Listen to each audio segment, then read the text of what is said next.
Coronavirus, la pandemia. ¿Cuáles son los síntomas? ¿Cómo se transmite? ¿Qué puedo hacer para protegerme y prevenir la propagación de la enfermedad? Nuevo padecimiento que ha encendido las alarmas de los sistemas de salud. Coronavirus, la pandemia. ¿Qué tal? ¿Cómo le va? Bienvenido a este programa especial de Coronavirus, la pandemia. Le recordamos que este programa es una producción de la Universidad de Guadalajara que se transmite desde el foro de Canal 44, la señal de todos, y que llega a México y América Latina gracias a la señal de las televisoras públicas que se suman a esta emisión. Saludamos con gusto también a nuestra audiencia en Radio Universidad de Guadalajara y les invitamos para que se queden con nosotros a lo largo de la siguiente hora. Hoy dedicaremos nuestro programa a hablar del costo global de salud durante los tiempos que hemos vivido por esta pandemia. Hay que ser realistas, habrá pocas dosis al inicio del 2021 respecto a las vacunas, es lo que dice la Organización Panamericana de la Salud. Rusia ensaya una vacuna contra COVID-19 para animales domésticos luego de que se pudiera constatar que algunas mascotas eran portadoras también del virus del SARS-CoV-2. El 25% de los mexicanos tiene anticuerpos contra COVID-19, de acuerdo a un reciente estudio. Le contaremos, por supuesto, los detalles. Y la Organización Mundial de la Salud ve un alto riesgo de más casos de COVID-19 en el arranque del próximo año. Hoy nuestro reporte vendrá desde Bolivia. Vamos pues a nuestra pieza introductoria, nos la presenta nuestra compañera Isaura López Villalobos. En la pandemia de la COVID-19, los costos por mantenerse sanos se han elevado de manera exorbitante. El cuidar la salud durante 2020 para minimizar el impacto de la nueva enfermedad ha sido caro para la población mundial como para los gobiernos.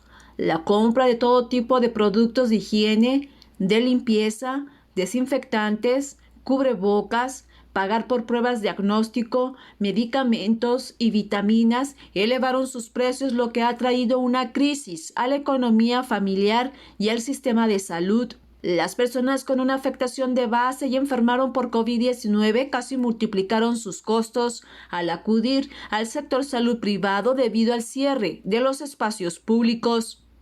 Mientras que los gobiernos se vieron en obligación de pedir préstamos ante la falta de recursos para garantizar, además de la salud, la compra de insumos médicos, camas hospitalarias e incluso en algunos países como Estados Unidos, China y de Europa se vieron en la necesidad de construir hospitales en días. El gasto en salud aumentó de manera considerable, aunque es un dato que los gobiernos mundiales no han dado de manera específica. Se podría señalar que, de acuerdo con varios estudios, que los cambios presupuestarios y las compras urgentes no han sido informados con transparencia. En esta emergencia sanitaria y social se ha generado más costos directos e indirectos que sería conveniente evaluar por la posible extensión que tendrá el virus en los próximos años. De acuerdo con un informe del Banco Mundial, en el segundo semestre del año, América Latina tiene una afectación económica que impide fortalecer el sistema de salud, además de sumar los daños causados por meses de confinamiento para evitar la propagación del virus. Se prevé que el Producto Interno Bruto en la región de América Latina y el Caribe merme un 7.9% en este 2020. Se espera un incremento de 4% para el 2021. Sin embargo, aún el panorama es incierto y en esta ocasión depende de la evaluación del virus para el año en donde se espera que la vacuna COVID-19 muestre su efectividad. La COVID-19 ha causado un daño económico importante en las familias debido que al tener un enfermo deben pagar por una atención médica, oxígeno, fármacos, estudios de diagnóstico, además de los costos tiempo laboral, entre otros gastos. A unos días del primer año de la COVID-19, el mundo se muestra incierto y temeroso ante una pandemia que no solo afecta la salud, sino que agrava la economía de sus habitantes. Informó Isaura López Villalobos. Gracias, Isaura, por esta información. Vamos ahora a la sede de la Organización Mundial de la Salud en Ginebra, Suiza. Nuestra compañera Cristina Gallego, corresponsal de la agencia EFE, nos presenta el más reciente informe, la actualización de cifras. Cristina, te escuchamos. Adelante con el reporte. Buenos días, Belén, y buenos días a todo el auditorio de Canal 44. Los casos de coronavirus en el mundo han ascendido a los 72.500.000 después de que durante el día de ayer la Organización Mundial de la Salud registrara más de 500.000 de contagios globales. Después de 2 días de bajadas en los fallecimientos, la pasada jornada se volvieron a superar las 11.000 muertes diarias. Estados Unidos es el país más afectado, con 16 millones de casos, seguido de India, con casi 10 millones, y Brasil, con casi 7 millones.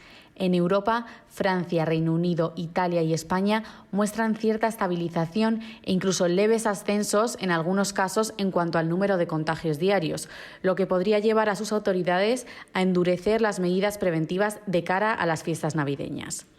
La Organización Mundial de la Salud ha pedido a Rusia y a China que sometan los datos de sus vacunas contra la COVID para evaluarlos y dar el visto bueno para su uso de emergencia. Esta petición se expande a todas las compañías alrededor del mundo que estén desarrollando productos contra la enfermedad. Los organismos reguladores de referencia mundial, el de Estados Unidos y el de la Unión Europea, han recibido peticiones para aprobar el uso de emergencia de 3 vacunas que han concluido la fase 3 de ensayos clínicos. Estados Unidos ya ha aprobado la primera, desarrollada por Pfizer y BioNTech, y esta semana ha empezado a vacunar con ella a los grupos de mayor riesgo. Las otras 2 vacunas de Moderna y AstraZeneca con la Universidad de Oxford están siendo evaluadas por ambos organismos reguladores. Por su parte, las autoridades de China y Rusia han aprobado sus propias vacunas y han empezado a utilizarlas. Con respecto al futuro, según un informe del Foro Económico Mundial, las grandes economías latinoamericanas como Brasil, México, Argentina o Chile no están entre las mejores posicionadas a nivel global para recuperarse de la crisis generada por la pandemia de COVID-19. El informe asegura que las economías de los países nórdicos y de China serán las primeras en recuperarse. Reportó desde Ginebra Cristina Gallego para el programa Coronavirus, la pandemia. Gracias, Cristina, por esta información. Le recordamos que estamos en pleno proceso de desarrollo y de distribución de vacunas. Hasta ahora la de Pfizer y BioNTech es la que ha obtenido en términos generales la aprobación de las diferentes agencias regulatorias en los distintos países, incluido México, pero que aún todavía están en desarrollo otras más y a la espera también de ser autorizadas por las diferentes agencias regulatorias. En este sentido, la Organización Panamericana de la Salud ha dicho que debemos ser realistas porque en esta etapa inicial habrá pocas dosis para inmunizar a la población. Aunque los detalles de la licitación para la compra de vacunas para América Latina se darán a conocer hasta el cierre de la negociación, que es el 23 de diciembre, la Organización Panamericana de la Salud espera pocas dosis en el primer trimestre. Nuestra meta sigue con la expectativa de tener por intermedio de COVAX 2.000 millones de dosis de vacuna para el año 2021. Pero para el primer trimestre, una expectativa realista es de tener alrededor de uns 65 millones de dosis. Todo eso vamos a tener los datos finales el día 23 de diciembre, cuando se cierra la tercera etapa del proceso de licitación. En tanto, en la OPS hay preocupación por el movimiento antivacunas en un entorno de lanzamiento de un nuevo biológico contra la COVID-19, señaló el director del Departamento de Enfermedades Transmisibles del organismo, Marcos Espinal. Estamos muy preocupados. El movimiento antivacunal existía ya antes de la vacuna contra la COVID-19 y en América Latina y el Caribe hay varios factores que entran en juego y que influyen en estos grupos de individuos para promover la no vacunación, como por ejemplo hay factores como la falta de educación, determinados grupos socioeconómicos.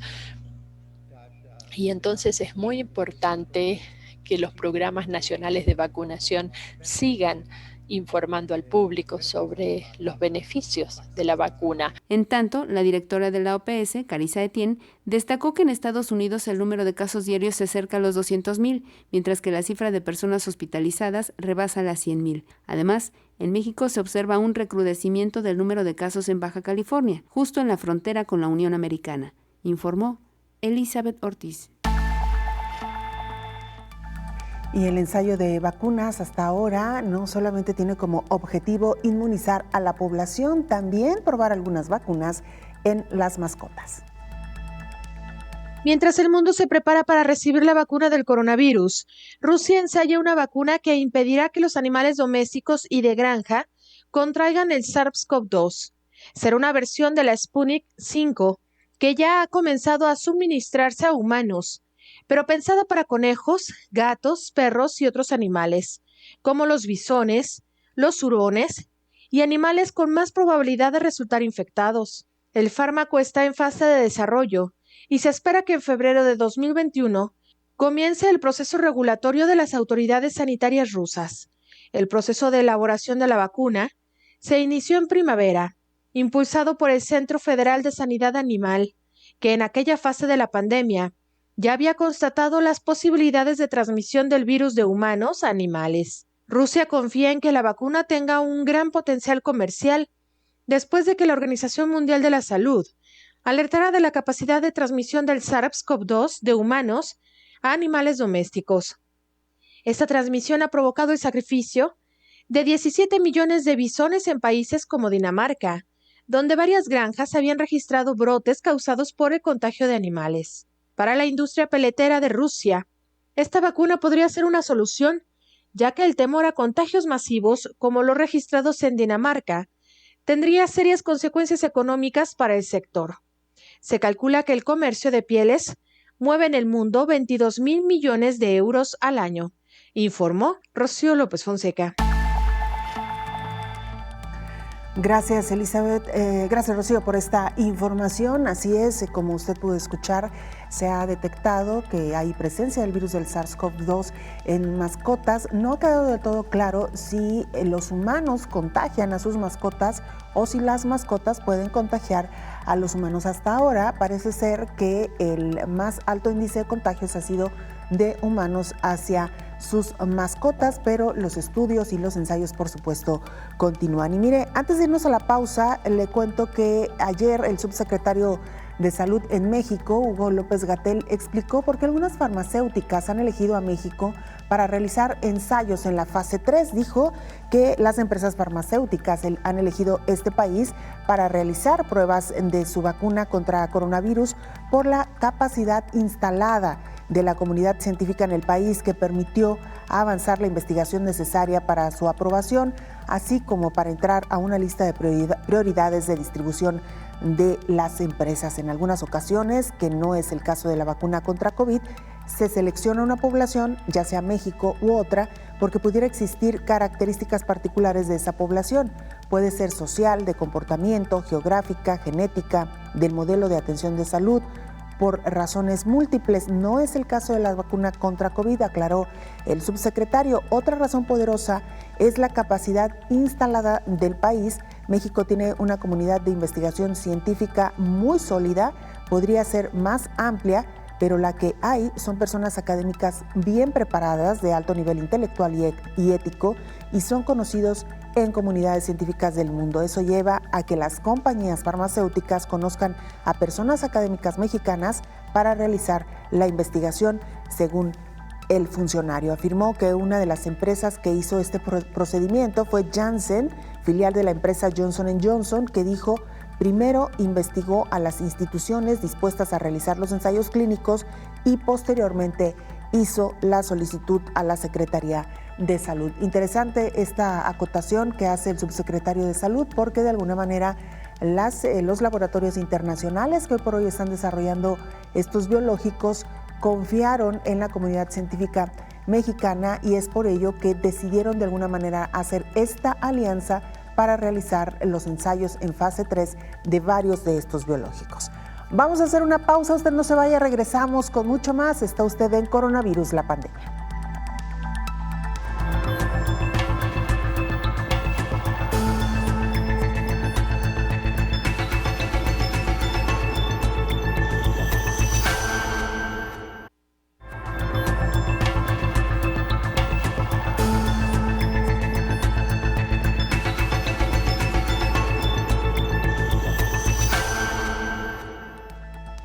Ayer le adelantábamos ya el resultado de una encuesta nacional que realizaron las autoridades sanitarias en México respecto a el nivel en que se ha de alguna manera distribuido, más que distribuido, contagiado este virus del SARS-CoV-2 entre la población mexicana, y se estima que hasta ahora solamente el 25% de los mexicanos tiene anticuerpos contra COVID-19.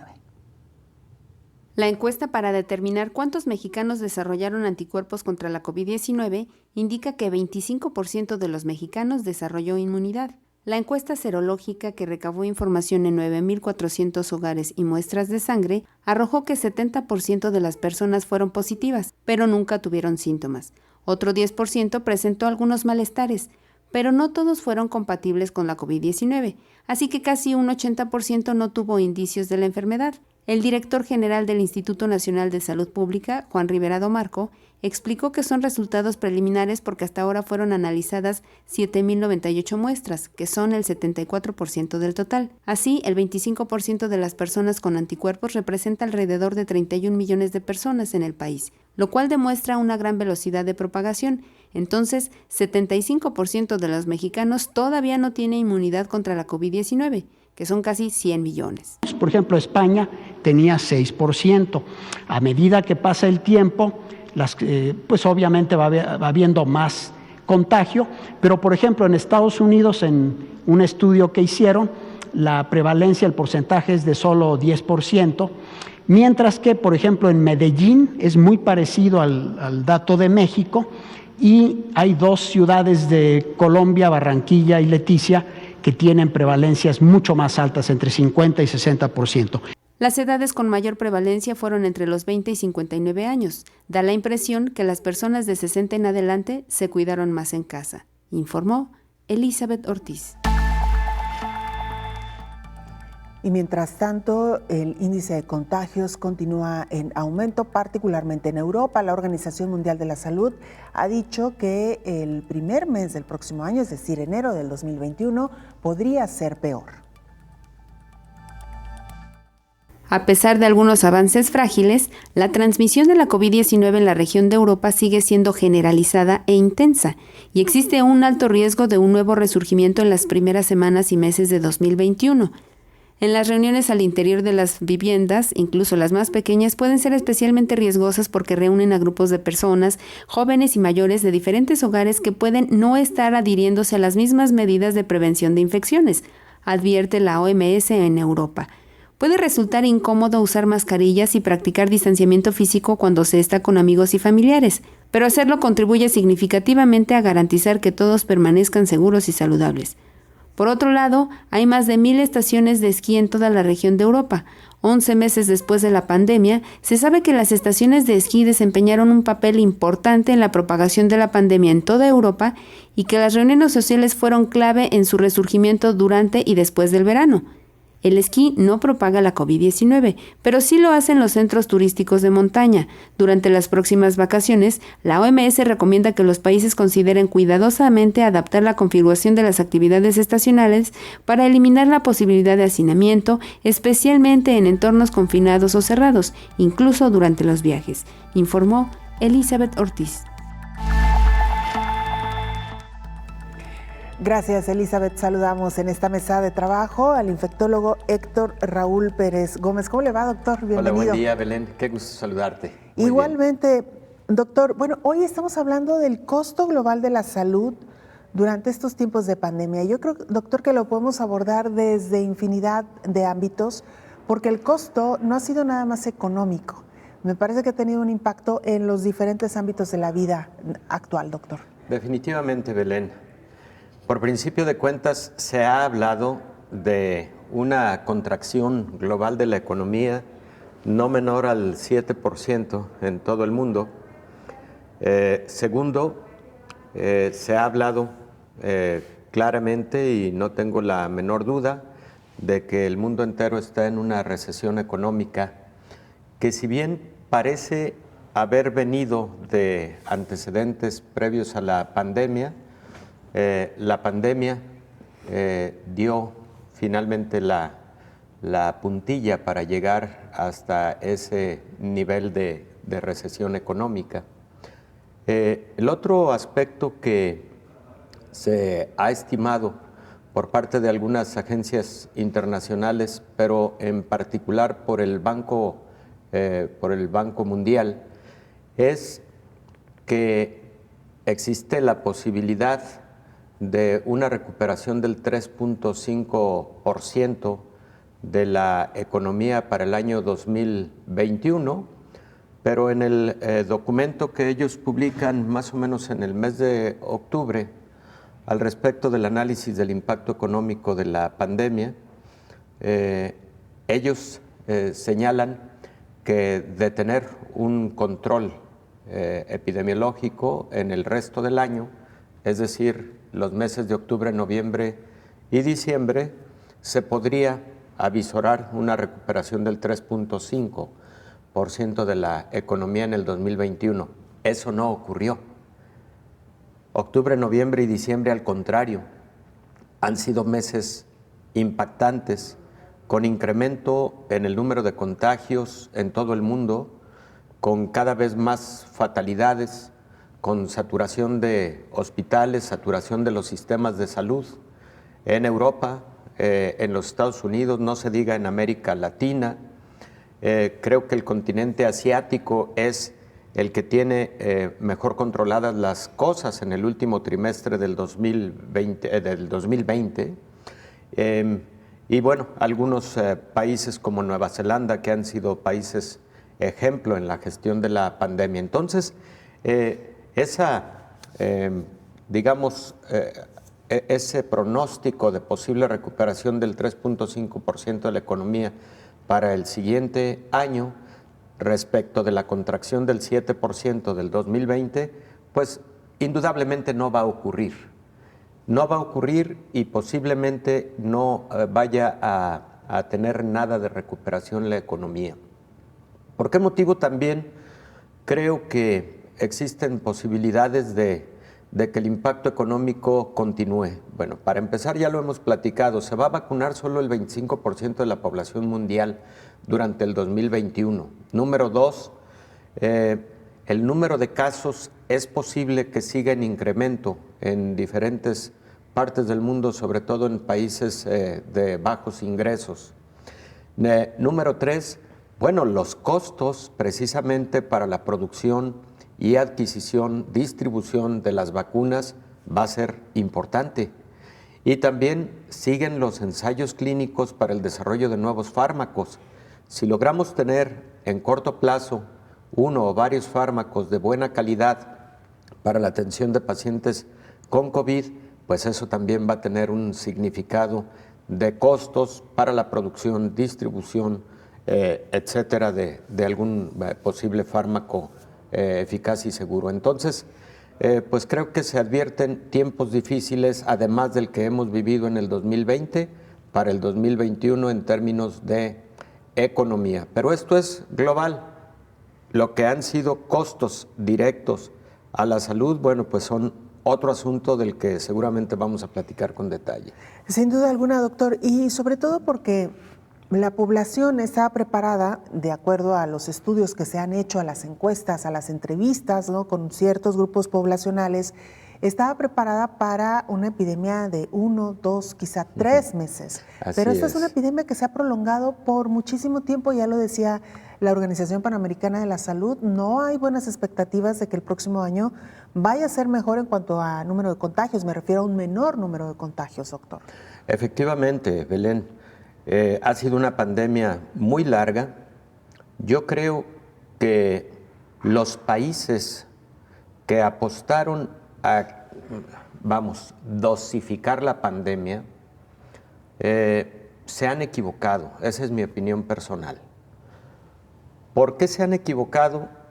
Porque precisamente en estos momentos el fenómeno es que la sociedad posiblemente está contribuyendo, participando, colaborando menos para el control de la pandemia por el cansancio, por el desgano, porque a lo largo de muchos meses posiblemente se han sacrificado aspectos no solamente relacionados con la convivencia social, digo, esa parte es muy importante para el ser humano, sino se han sacrificado aspectos de la propia economía y particularmente en las personas que los recursos económicos para la casa provienen de la economía formal o de los negocios informales, por un lado. Y por otro lado,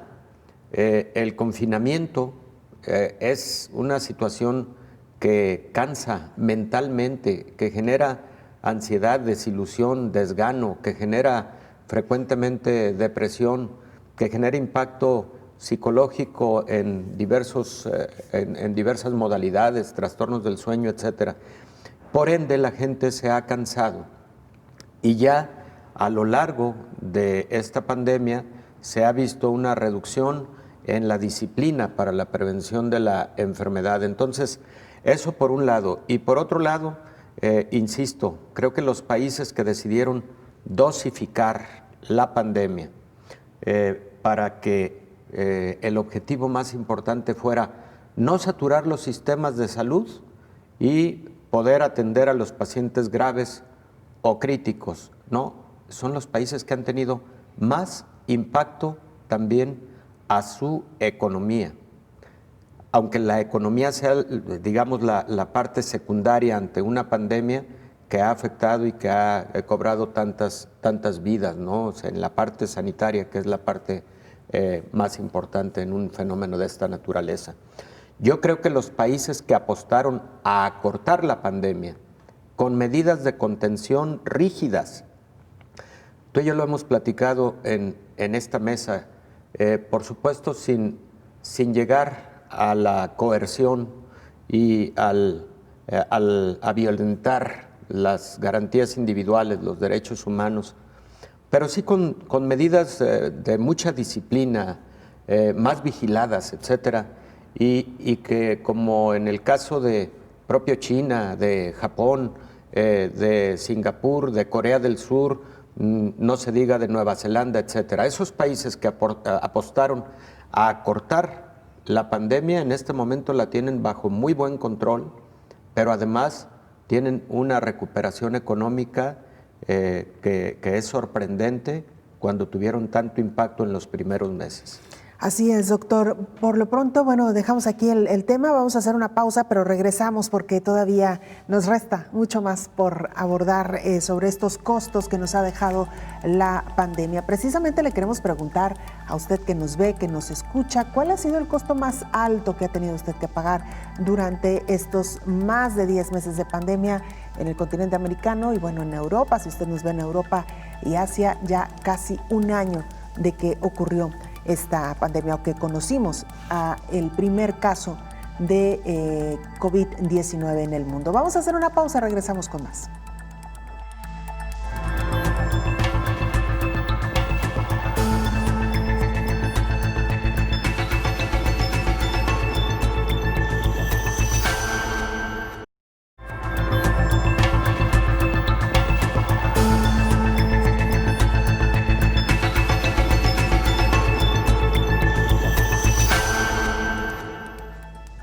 América Latina puede convertirse en la mayor víctima de COVID-19. La región es una de las que menos invierte en salud pública. El nuevo coronavirus ha puesto a prueba a los sistemas de salud de los países más afectados por la pandemia, y el examen seguramente será todavía más duro para América Latina. La región puede convertirse en la mayor víctima de la COVID-19, advirtió el director del Instituto de Estudios para Políticas de Salud, con sede en Río de Janeiro, Miguel Lago. Latinoamérica destina mucho menos recursos que Italia o España a sus sistemas de salud. El especialista explica que incluso Brasil, que tal vez tenga el sistema de salud más ambicioso de toda la región, invierte muy poco en salud pública, tan solo el 3.8% del PIB, en comparación con el 7.9% de Reino Unido, el 8% de España y casi 10% de Francia y Alemania. Brasil tiene 3 o 4 veces más población que esos países. La pandemia por COVID-19 está generando costos sociales y económicos en los países. La capacidad de respuesta de los sistemas de salud se ha puesto en evidencia, así como las carencias y retos preexistentes. En términos de finanzas públicas, ha provocado un replanteamiento de las asignaciones presupuestarias entre sectores y dentro del sector salud. La COVID-19 no solo ha causado estragos sanitarios en México, al ser el país con la tasa de mortalidad más alta en la región y una de las tasas de mortalidad excedentes más elevadas del mundo, sino que amenaza con exacerbar la otra epidemia de violencia e ilegalidad que data de hace tiempo. Según un ranking reciente de Bloomberg, entre 53 países, México es actualmente el peor lugar para sobrellevar la pandemia global, informó Rocío López Fonseca. Vaya dato este que nos deja nuestra compañera Rocío López Fonseca, doctor, respecto a lo que ocurre en México, aunque es verdad que las autoridades han hecho ya algunos matices y algunas aclaraciones, porque en materia de ranking, también hay que decirlo, pues influyen muchos factores, doctor. Claro. Una forma es cómo lo mide quien está elaborando el ranking y otra es cómo las autoridades están pues manejando la pandemia. Y un punto adicional que aquí lo hemos dicho también en reiteradas ocasiones, hasta qué punto realmente los gobiernos están mostrando los números reales, ¿no, doctor? Sí, claro. Las fuentes de información para la generación de los rankings son muy importantes, pero además también lo que llamamos la fuente primaria de la información. Exactamente el punto que tú comentas. Por ejemplo, los países que han realizado muy pocas pruebas de laboratorio, es evidente que muestran números irreales de la cantidad de contagios que han ocurrido. Los números más acercados a la realidad son las fatalidades, son los fallecimientos, porque ahí evidentemente un certificado de defunción se apega lo más posible al diagnóstico del motivo del fallecimiento. Pero en cuanto al número de contagios, depende del número de pruebas que se realizan, depende de la calidad de las pruebas que se realizan y también depende de los protocolos para la realización de las pruebas en el sentido de que se estén aplicando en los momentos apropiados de acuerdo a la historia natural de la enfermedad. Entonces, si tenemos fuentes primarias de información, digamos, verídicas, pero completas, y eso es lo que se aporta a quien realiza rankings, pues los rankings pueden tener validez y pueden tener mucha más certidumbre. Pero si las fuentes de información no son las adecuadas, entonces puede haber muchos bemoles en el tema de los rankings.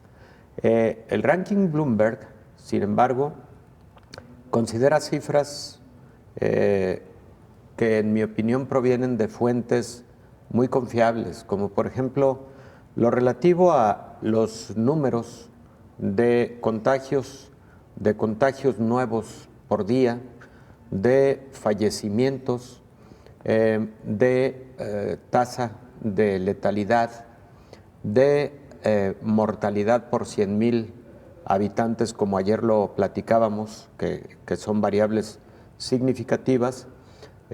Lo tomó Bloomberg de la Universidad Johns Hopkins.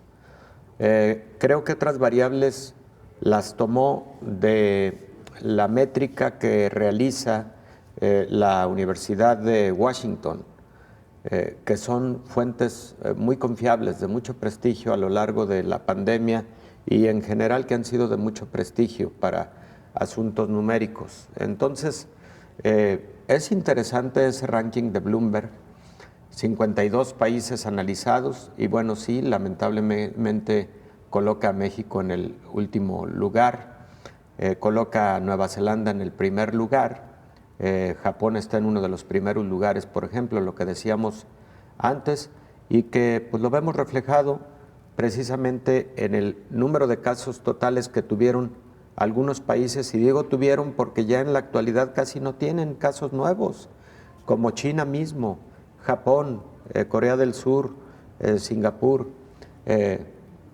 Vietnam. Que lo escuchamos ayer, Vietnam, antier, el reporte. que sorprendentemente ha tenido buen control de la pandemia. En fin, entonces creo que es importante. Pero también estos rankings, por ejemplo, el de Bloomberg, analiza un aspecto muy interesante, Belén, que es la cobertura universal en servicios de salud.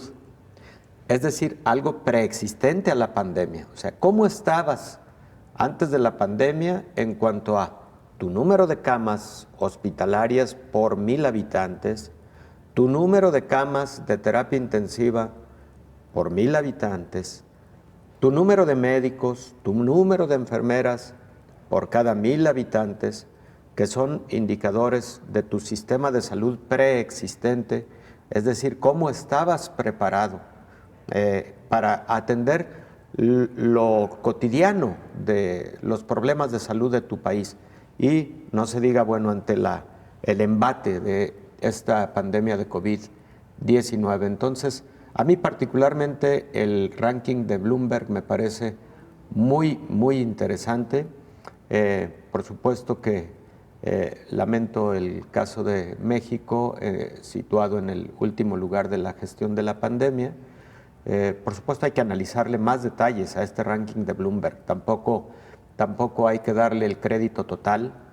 Yo creo que es un punto de partida para análisis. También seguramente los rankings tienen como propósito el generar herramientas para que se tomen medidas de control y de mejora para la gestión de la pandemia, en este caso en específico, ¿no? Claro, doctor, porque esto además, y otros estudios han permitido ponderar lo que usted ya precisaba.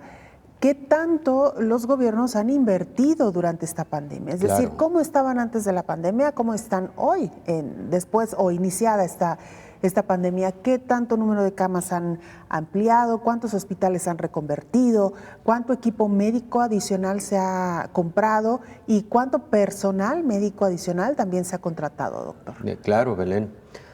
Todo eso es fundamental. Y también, ¿cuánto era la inversión en salud previo a la pandemia? ¿Por qué motivo?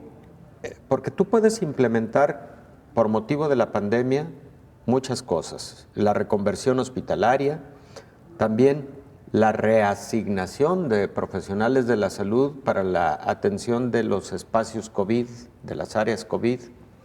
Todo eso lo puedes hacer. Sí, y hay que hacerlo de forma muy rápida.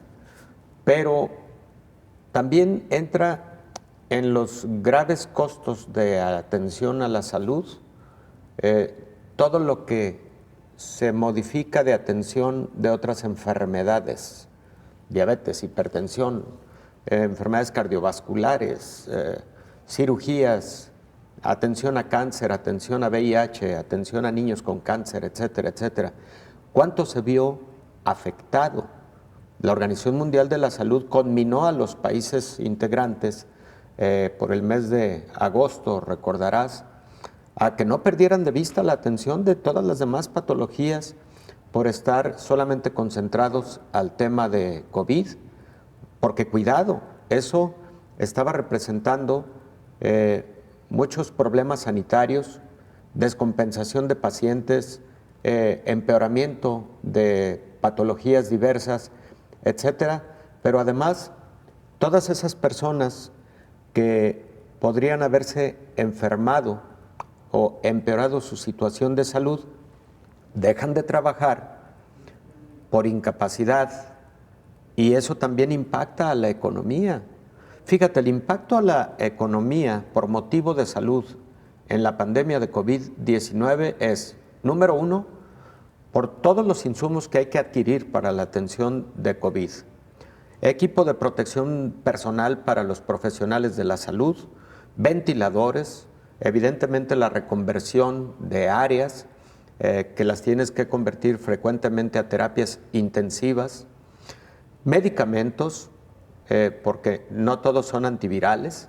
Hay que recordar que se tienen que comprar anticoagulantes, se tienen que comprar corticosteroides, soluciones, medicamentos para sedación de los pacientes, medicamentos para relajación muscular de los pacientes que son intubados, cánulas endotraqueales, etcétera, ¿no?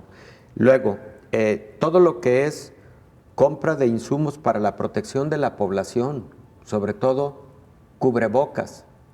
Luego, todo lo que se refiere, Belén, a la adquisición de insumos para la atención de todas las demás patologías, que eso de suyo es el gasto ordinario en salud. Pero luego, el impacto a todos los demás aspectos económicos. Uno muy importante es el propio personal de la salud, mayores de 60 o 65 años de edad, tuvieron que estar en confinamiento por seguridad. Entonces, son espacios laborales que hay que reponer con otros profesionales de la salud. Luego, las personas con diabetes, hipertensión, etcétera, profesionales de la salud que también tuvieron que dejar de acudir a hospitales por motivos de seguridad y que también son espacios laborales que hay que reponer. Esos son costos para la salud. Entonces, bueno, todo lo que repasamos en el en el segundo bloque respecto del impacto a la economía, ¿no? El cierre de la economía de toda índole, pues que impactó fuertemente a todos los países, ¿no? Así es, doctor. Justo esto que usted recapitulaba hace unos momentos, el hecho de que hay otros padecimientos que han pasado a segundo plano por la emergencia de la pandemia, pero que sin embargo son padecimientos que también ameritan y demandan una atención urgente, todos estos padecimientos que usted ya mencionaba y que lamentablemente se han visto afectados, desplazados por el tema de la pandemia. Y es que no ha habido sistema de salud que aguante el atender una pandemia de este tipo sin desatender o sin jalar la cobija de los otros padecimientos. Así Regresamos es. Con más de esto, doctor, Claro si le que parece. sí, con todo gusto, Después Belén. de la pausa, @Canal 44 TV, nuestra cuenta institucional en Twitter y Facebook, o nos pueden mandar mensajes también al 33 22 42 06 90 en WhatsApp. Vamos a la pausa.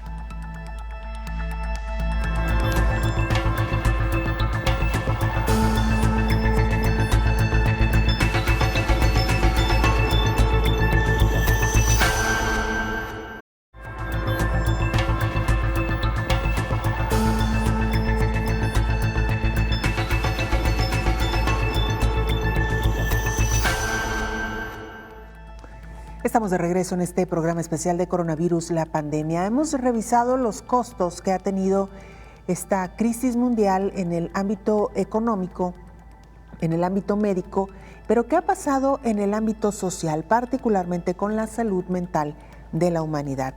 Este es el reporte. En el marco de la pandemia por coronavirus, la Organización Panamericana de la Salud instó a los países a aumentar la inversión en salud mental. Reconoció que se requiere colaboración intersectorial, participación de los ministerios de salud, educación y desarrollo social, los encargados de formular políticas, organizaciones sin fines de lucro, fundaciones, empresas privadas, cooperación internacional y los medios de comunicación. Según el Atlas de Salud Mental 2018 de la OPS y de la OMS, el gasto medio de salud mental de los gobiernos es menos del 2% del total de los gastos de salud, lo que equivale a una inversión inferior de $1 per cápita en los países de ingresos bajos y medios bajos, mientras que los países de ingresos altos gastan hasta $80 per cápita, y aún un 60% del gasto notificado se destina a los hospitales psiquiátricos, con los efectos nocivos que la hospitalización prolongada tiene en los pacientes con padecimiento mental crónico y o severo. Cada dólar invertido en el acceso a tratamientos para problemas de salud mental comunitaria en un marco de atención primaria en salud tiene un retorno de $4 que se manifiesta en retorno al trabajo, productividad y reducción de costos en la atención por la mejoría de los pacientes en su calidad de vida. En síntesis, invertir en salud mental con recursos financieros, humanos y en dispositivos comunitarios genera un retorno sustancial en los prestadores de servicios, por cuanto cada dólar invertido se observa el retorno en lo equivalente a $4 en la mejora de la salud y la capacidad laboral. Se protegen los derechos humanos de las personas con distintas condiciones mentales, se reducen las brechas de acceso a tratamiento y se avanza hacia la atención universal, informó Rocío López Fonseca. Vamos a nuestro reporte internacional. Es nuestro compañero Marcelo Huanca desde Bolivia quien nos presenta el siguiente informe. Adelante, Marcelo, te escuchamos. Saludos cordiales desde Santa Cruz de la Sierra, Bolivia. El coronavirus vuelve a atacar con mayor fuerza en Bolivia. Santa Cruz es el departamento más golpeado hasta el momento. Por día se reporta entre 150 y 200 casos, pero va en escalada. Las autoridades ya han manifestado que se trata de la segunda oleada y que si no se mejoran los niveles de bioseguridad, en enero podríamos tener una verdadera eclosión. Pese a las medidas que se han adoptado, como por ejemplo la circulación vehicular en horas determinadas, el uso de medidas de bioseguridad en centros de atención con un aforo menor al 50% y otras medidas no han sido suficientes. La gente en las calles, los mercados, en los transportes no cumple el uso de los barbijos o la mascarilla. Ello ha contribuido, según dicen las autoridades de salud, a que rebrote esta pandemia que generó ya en el país más de 9.000 fallecidos. Actualmente, el gobierno de Luis Arce Catacora está trabajando en un plan estratégico que será presentado la próxima semana.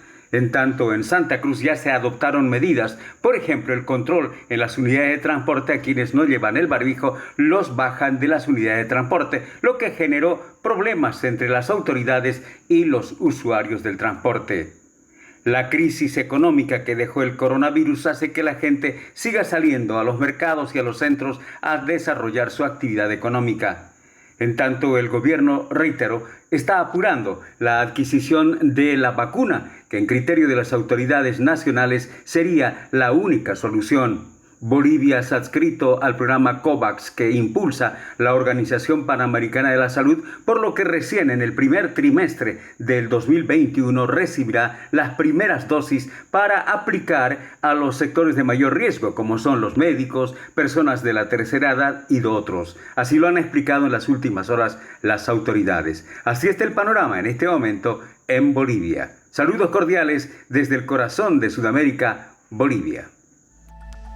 Muchas gracias, Marcelo, y por supuesto un abrazo, un saludo a nuestros hermanos bolivianos. Marcelo Huanca Dorado, periodista del Deber Radio en Bolivia. Doctor, nos quedan apenas algunos minutos. Hablábamos ya del impacto económico, el costo económico que ha tenido esta pandemia, también en el ámbito de la salud. Hace unos minutos nuestra compañera Rocío López Fonseca nos hablaba de la salud mental y la importancia y el llamado que se ha hecho para invertir más en la salud mental, tanto de la población como del personal médico, doctor. Sí, otro aspecto muy importante, la salud mental. 30% de la población mundial ha tenido algún grado de impacto a su salud mental. No se diga los pacientes que han sido afectados por COVID, que como bien hemos comentado en diversos momentos, pueden tener síndromes depresivos, síndromes de ansiedad, estados de pánico, insomnio, pueden tener lo que se conoce como estrés postraumático, particularmente quienes tuvieron la forma grave de la enfermedad, y todo eso tiene mucho impacto, sí, primerísimo a la salud, pero también impacto a la economía, porque frecuentemente estos trastornos pueden tener suficiente gravedad para incapacitar, pueden ser incapacitantes. Por otro lado, el resto de la población, en que hasta el 30%, insisto, han tenido algún grado de impacto a su salud mental. Inversión en salud mental, fundamental en todo momento, pero más en tiempos de crisis sanitaria. Por otro lado, Belén, algo que no hemos comentado ha sido lo que puede venir más adelante también de necesidades económicas para la atención de secuelas por COVID-19. La Organización Mundial de la Salud acaba de señalar y aceptar formalmente como una nueva enfermedad, incluso que ha sido incorporado al catálogo internacional de enfermedades, el síndrome post-COVID. Ese síndrome del que hemos hablado aquí en muchos momentos. Secuelas que pueden ocurrir, como las secuelas pulmonares por fibrosis residual, secuelas cardiológicas por miocardiopatía asociada a COVID-19, algunas secuelas de la esfera cognitiva, de la esfera psicológica, de la esfera neural, que como hemos comentado antes, se ha caracterizado por trastornos en la concentración, por trastornos cognitivos, olvidos frecuentes, que no sabemos por cuánto tiempo vayan a prevalecer, pero que incluso en algún momento se le ha llamado fog brain, o el cerebro nebuloso, cerebro de neblina, ¿no? O cerebro con humo, ¿no? Todo eso, que es el síndrome de post-COVID, va a tener un impacto a la economía, en momentos va a ser discapacitante también. Entonces, esperemos que no sea un porcentaje alto de personas que padezcan este síndrome post-COVID, pero también esperemos que sea completamente reversible. Esperemos que las secuelas no sean de largo plazo y que no sean graves, particularmente la relacionada con fibrosis pulmonar, ¿no? Porque eso va a representar costos en salud. Y eso lo veremos conforme transcurra el tiempo, doctor. Como bien dice, la esperanza es que estas secuelas sean temporales y que no requieran o que no dejen en un estado de incapacidad a estas personas, porque eso tendría un doble impacto económico, tanto en lo personal como en la esfera mundial. Doctor, muchas gracias, como siempre, por habernos acompañado. Belén, como siempre, con todo gusto. Gracias. Nosotros nos vamos, le invitamos para que nos sintonice en la siguiente emisión de Coronavirus, la pandemia. Hasta entonces. Coronavirus, la pandemia.